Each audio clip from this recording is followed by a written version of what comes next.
28 मार्च 2025 को म्यांमार और थाईलैंड में शक्तिशाली भूकंप के झटके महसूस किए गए।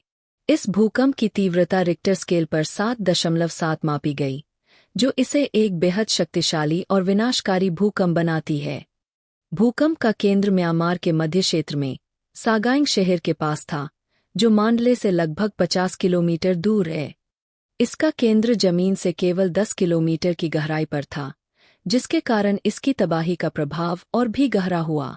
इसके बाद 12 मिनट के अंतराल में 6.4 से 7.0 तीव्रता का दूसरा झटका भी महसूस किया गया। भूकंप का सबसे ज्यादा असर म्यांमार में देखा गया। मांडले शहर में इरावदी नदी पर बना प्रसिद्ध अवा ब्रिज ढह गया।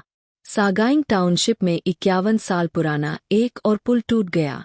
मांडले पैलेस जैसे ऐतिहासिक स्थानों को भी नुकसान पहुंचा। सड़कों पर दरारें पड़ गईं और कई इमारतें जमींदोज हो गईं।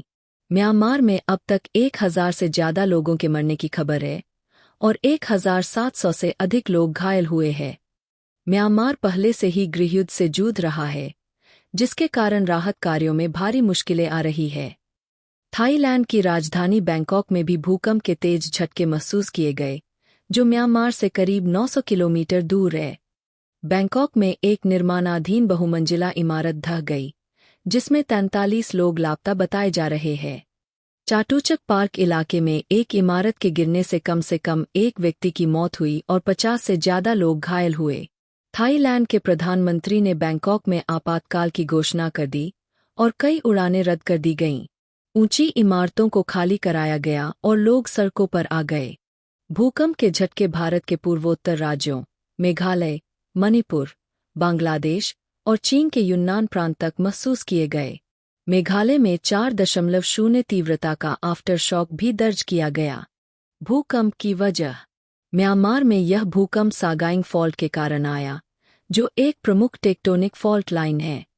यह क्षेत्र इंडियन प्लेट और यूरेशियन प्लेट के टकराव के कारण भूकंपीय रूप से बहुत सक्रिय है। यह फॉल्ट लाइन करीब 1200 किलोमीटर लंबी है और म्यांमार के मध्य से होकर गुजरती है।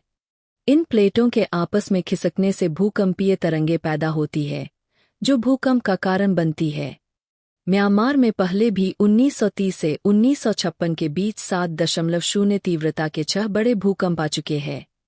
अंतर्राष्ट्रीय प्रतिक्रिया। भारत। प्रधानमंत्री नरेंद्र मोदी ने कहा, म्यांमार और थाईलैंड में भूकंप से चिंतित हूँ। सभी की सुरक्षा के लिए प्रार्थना करता हूँ। भारत हर संभव सहायता के लिए तैयार है।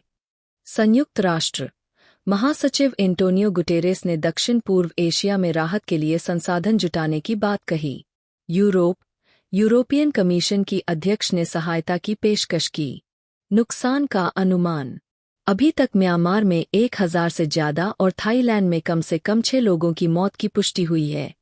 विशेषज्ञों का कहना है कि उथली गहराई 10 किलोमीटर के कारण नुकसान और बढ़ सकता है। म्यांमार में चल रहे गृहयुद्ध और थाईलैंड में घनी आबादी वाले इलाकों ने स्थिति को और जटिल बना दिया है। यह भूकंप म्यांमार और थाईलैंड के इतिहास में सबसे विनाशकारी घटनाओं में से एक बन गया है। राहत और बचाव कार्य जारी है, लेकिन हालात अभी भी गंभीर बने हुए हैं।